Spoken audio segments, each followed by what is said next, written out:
Guys, it's been a really long time since we've done one of those. I'm really excited to be back doing Coliseum Forum, and we thought the best way to do that would be bringing our friend Kieran Gillen back to talk about his new book, The Power Fantasy, which is there, back there. Uh, Kieran, how have you been? It's been 3 years since I got to talk to you last time, which is Oh, crazy. oh wow! I'd like time has lost all meaning. It's Yeah. it's been good. I've just basically been doing work for hire, obviously, for like basically that whole period. So like it's really just good to be back doing create around again and being in different places. I've gone to America again. Literally, I kind of spent like I basically only did like Emerald City when I was at Marvel. But Right. that's ludicrous. The idea to actually be at Marvel for basically like the best part of 4 years and only do one US con, and it's because Yep. I'm a small child now and COVID, obviously. But like, yeah, it's weird. So it's actually the whole period's been weird. Survived, which is good. So last time you were here, we were talking about Marnius Calgar. We're both Warhammer nerds. We got to talk about Warhammer. This time, I'm really excited to talk about some of your creator-owned stuff. I'm a huge. I think we talked about this last time. Huge fan. When you did Wicked and Divine, you talked about a lot of that spun out of your work on Young Avengers, and it's my understanding with Power Fantasy, a lot of this spun out of your work on Immortal X-Men, or at least kind of like the seeds for this book. Is that Yeah, I mean, like it's one of the things. Like it's just the way all work is prologue to other work. I mean, that's a very pretentious way of putting it, but basically, whatever you're doing, you think, yeah, but as in what can I do here? And it's not in a bad way, in that kind of way, as in like with Young Avengers, it was like, yeah, we're having a lot of fun here, but we could go harder and we could push in different ways, and there's things you just can't do at Marvel. And you shouldn't do at Marvel. And same way, like when I was writing Mortal X-Men, I was doing this like really big political book about people with power and trying to come to terms with one another. And like there was so many other stuff moving around by being in the Marvel universe like I realized, oh no, there's so much more stuff here, and that's where the power fantasy came from. The idea of taking the idea of power creep quite seriously, weirdly, because I mean, the absolutely thing that started it was me realizing, like across the last, okay, since the beginning, uh, comic characters get more powerful because these stories they constantly want to raise the stakes, and partially it's and partially it's because readers really like seeing more powerful characters, and right? you're constantly trying to feed them that as read. But I was writing like it's probably someone like Storm and Exodus, like so two real powerhouses, and I found myself thinking like these people couldn't fight, like you can in a poetic mode, but Right. like if they actually fought and neither of them held back, everyone would die on the planet. That's the whole thing. And of course, Right. Al did an amazing story about that towards the back end of X-Men Red. Then I found myself thinking, oh, that's really interesting. The idea of like superpowers as in the nuclear superpowers. The idea of a story where it's not about fighting, or as well, it is about fighting, isn't it? If we ever fight, the story ends. But okay, what would people have to do to come to terms with one another if violence wasn't an option, or rather, direct violence against each other? So it became a sort of Cold War story, and it kind of grew from there. The idea of like power is interesting, you know what I mean? Like Yeah. it's kind of the Absolutely. heart of the genre. What is power for? How should you use it? Um, and so on and so forth. So like it was a really interesting way to interrogate some questions and kind of create a quite different kind of like story involving superpowered people. Like I'm kind of trying to avoid calling them superheroes because they're definitely not. But you know what I mean? But not in a kind of like, oh, I hate superheroes way. It just is kind of no, this is a book about power. So that kind of leads into my next question. This is a book that's going to span decades, right? We're starting in, I believe, 1965, and then we'll kind of end up at the turn of the millennia. I think that's what I read. Yeah. What so where we pick up, are we going to get a kind of an origin story for these superpowers, or are we kind of diving right into to these characters? I'm allowing basically the story is actually mainly set in 1999, but we've Okay. got like 50 years of history. So we start the opening scene is 1965, where two people having a pizza on the street corner, Etienne, Lux, and Valentina, who are like two of the main characters. Um, so it's more like we'll slowly tell you the story. You know what I mean? Like we'll probably drop a timeline in issue three. Like at one point, I'm kind of resisting those kind of moves for a while, but at some point I'll probably want to do a timeline. And the idea we have six people, like the varying of age till about 30 to 60. That's how old the main characters are. Um, so like they've all interacted in different ways, and of course they are the definition of superpowered in this world is kind of like, do you have the nuclear power of the Americans' nuclear arsenal? If the answer is yes, you are a superpower. If you don't, you're not. Right. Um, so And as these different people and their very strong individual beliefs come into play, they have to find different ways of getting on.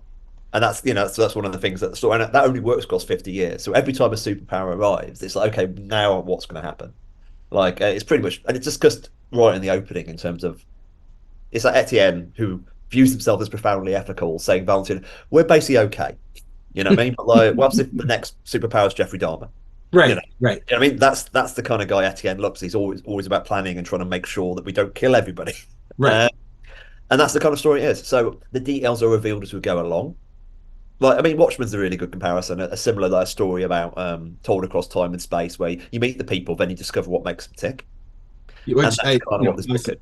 And it's perennial definitely, evergreen story. yeah, I think, but I think that Watchmen at this point is going on what 42 years old, something like that.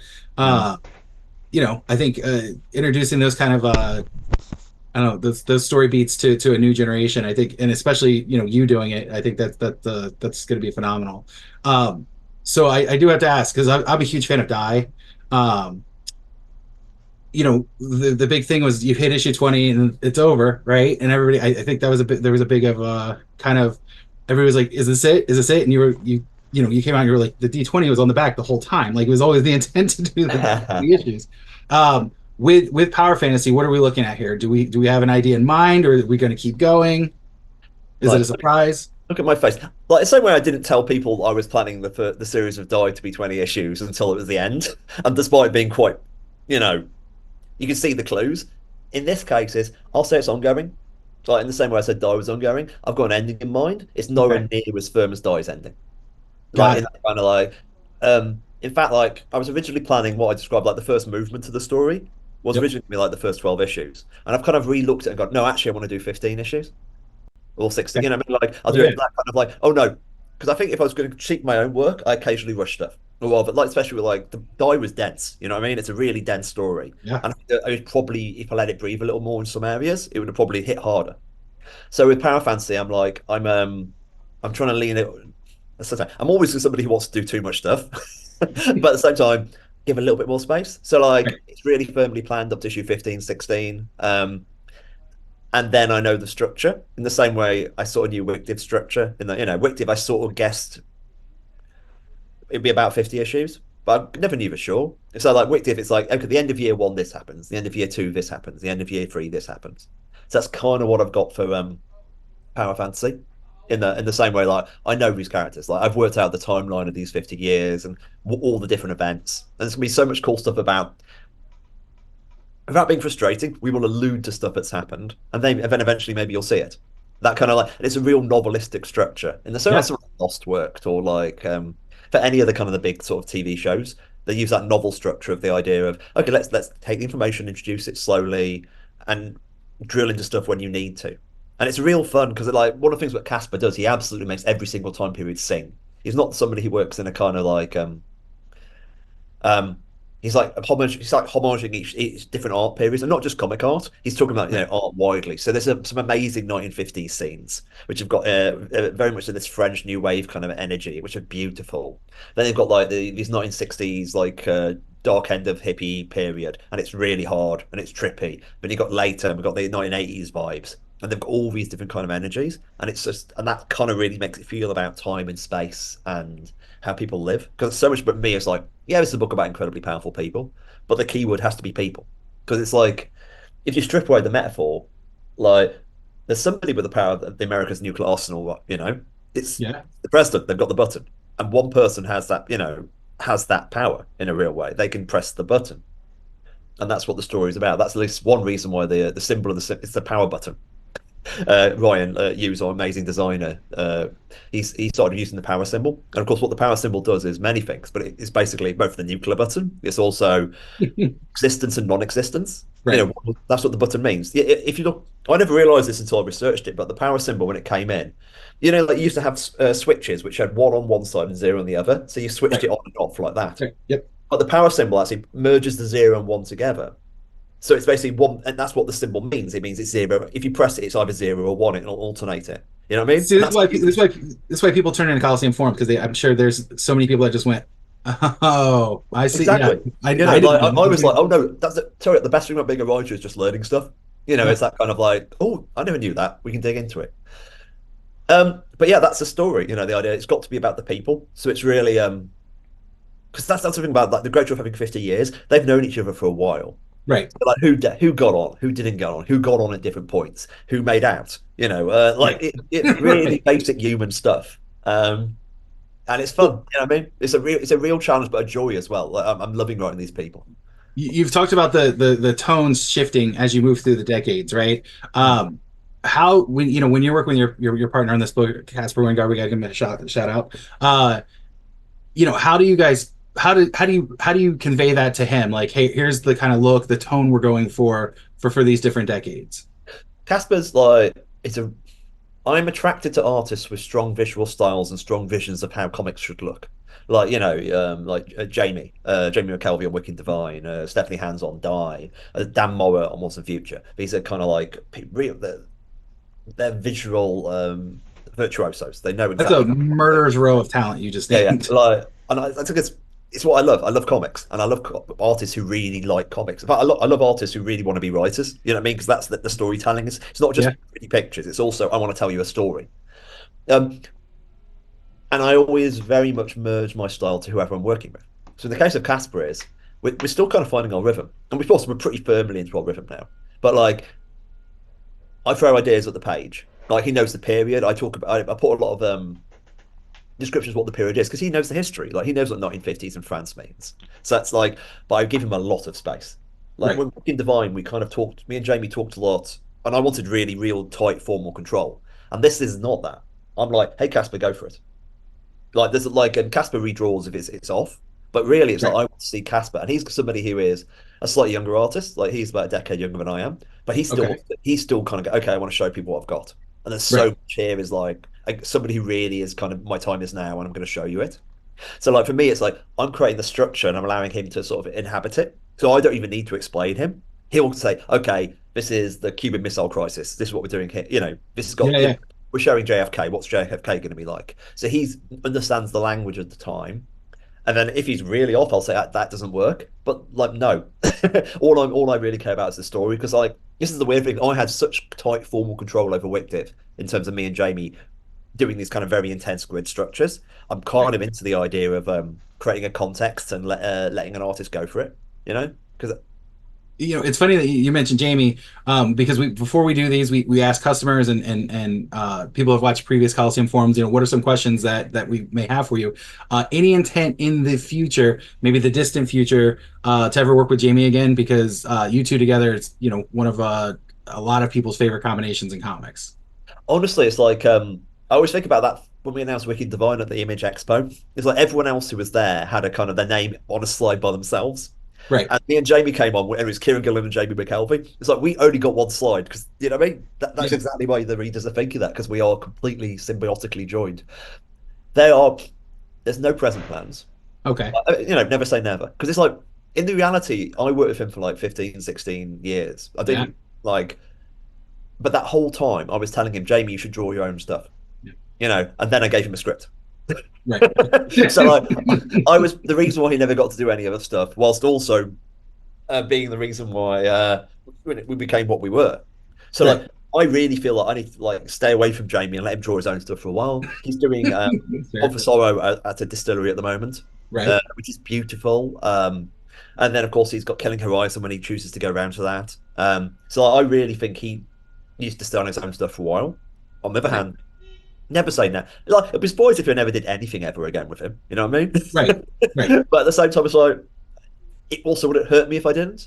Like Right. because as long as Jamie is doing stuff he loves, Right. I want to see Jamie that for him. And we speak every day. You know what I mean? Like this Oh, good. Good. like Okay. we message it all the time. In fact, we are just joking on Blue Sky like before I spoke to you guys. So it's not like we don't aren't friends or anything. And I will always have his back. See, But that's a like huge relief because one of the questions we get questions like that we can't ask typically, or we can't form to ask. And literally one of the questions was, are Jamie McKelvie and Kieran Gillen okay?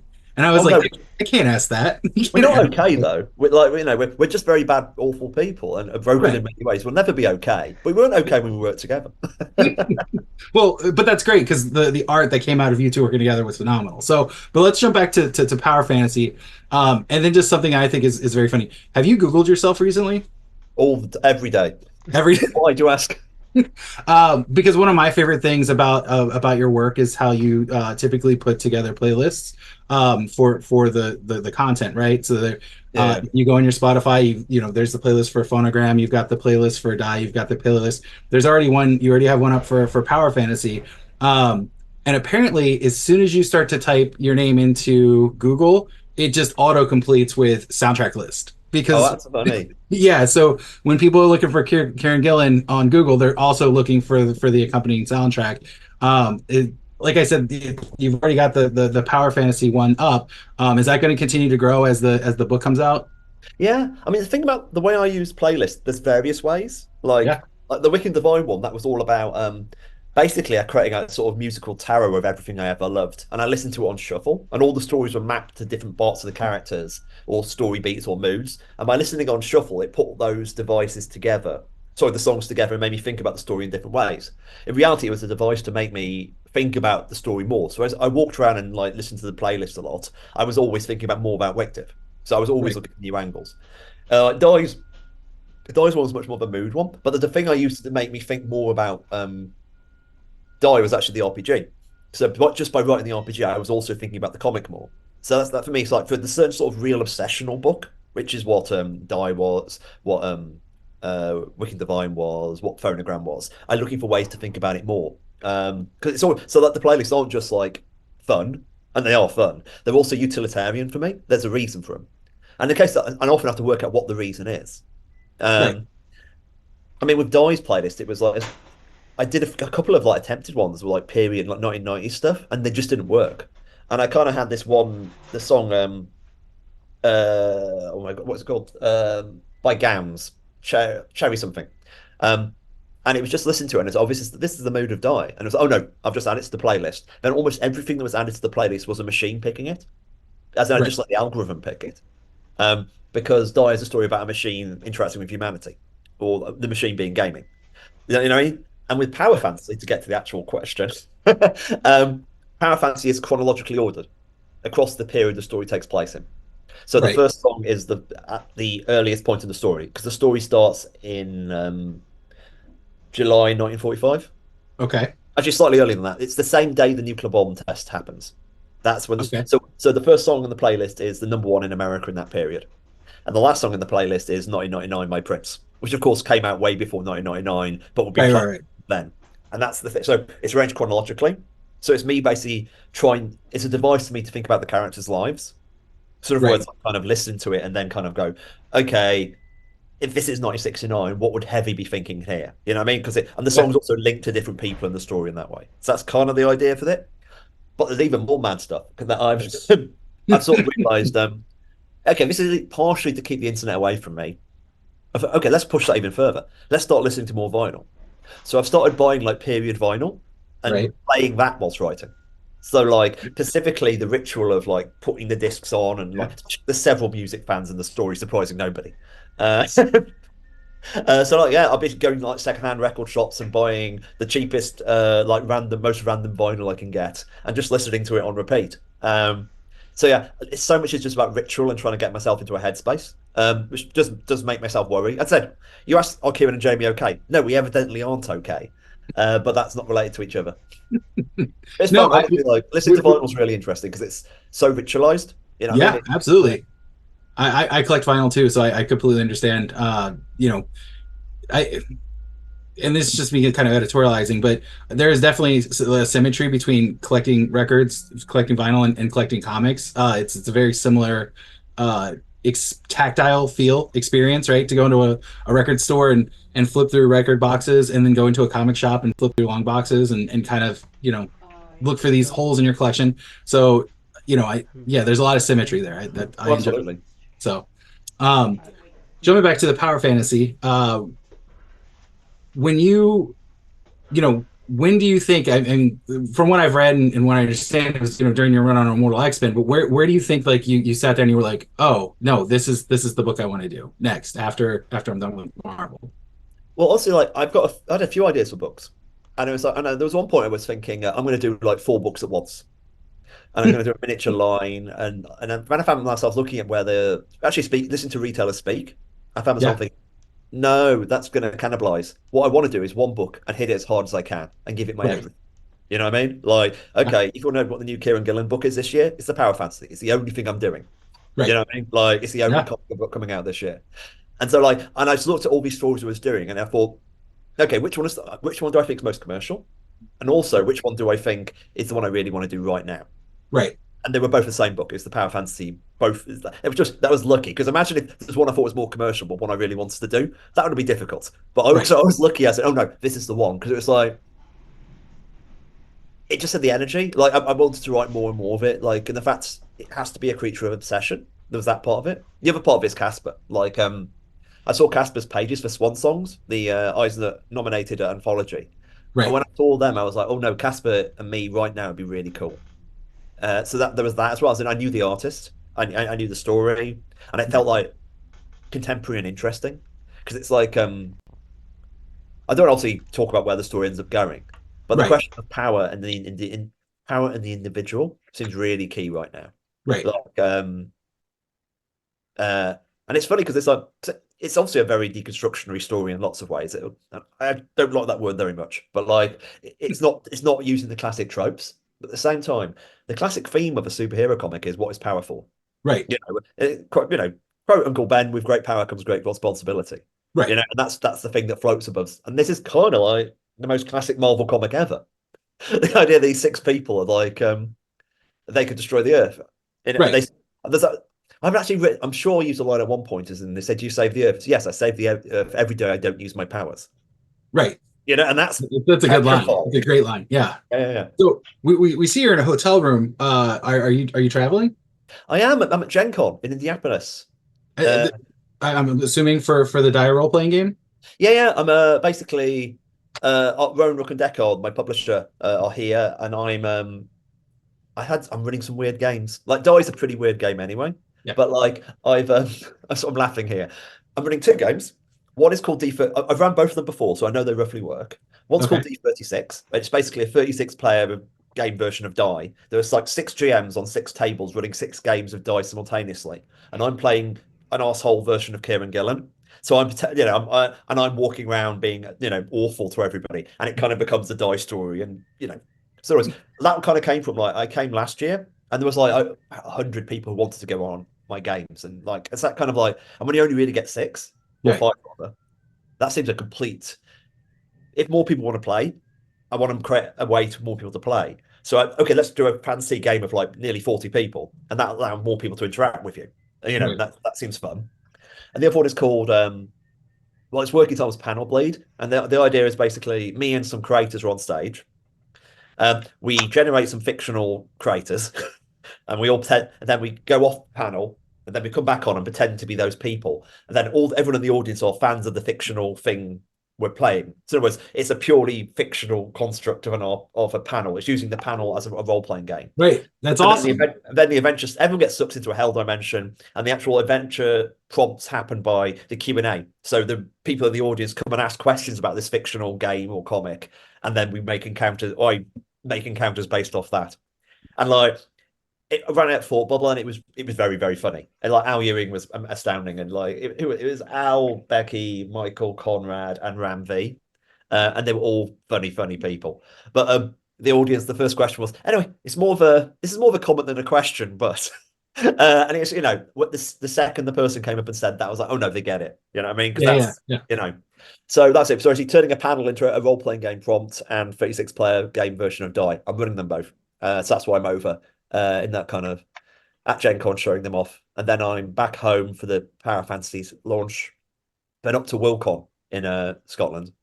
Oh Um, wow. Okay. yeah. And then I'm in New York Comic Con in October. So that's my that remaining US con. So hopefully see folks there. Yeah. Absolutely. And then maybe MegaCon next year in Orlando. I'm MegaCon. I've done. Sorry about this, Steve. Okay, That's okay. okay. You got I it. haven't You're done good. all that. In fact, I haven't actually done anything in Florida that way. I would like that kind of like it's weird. It's like it's a place I really should. You know what I mean? It's always the problem being in the UK, working out how to get out more Right. or when to, especially now with a 2.5-year-old. I don't like being away.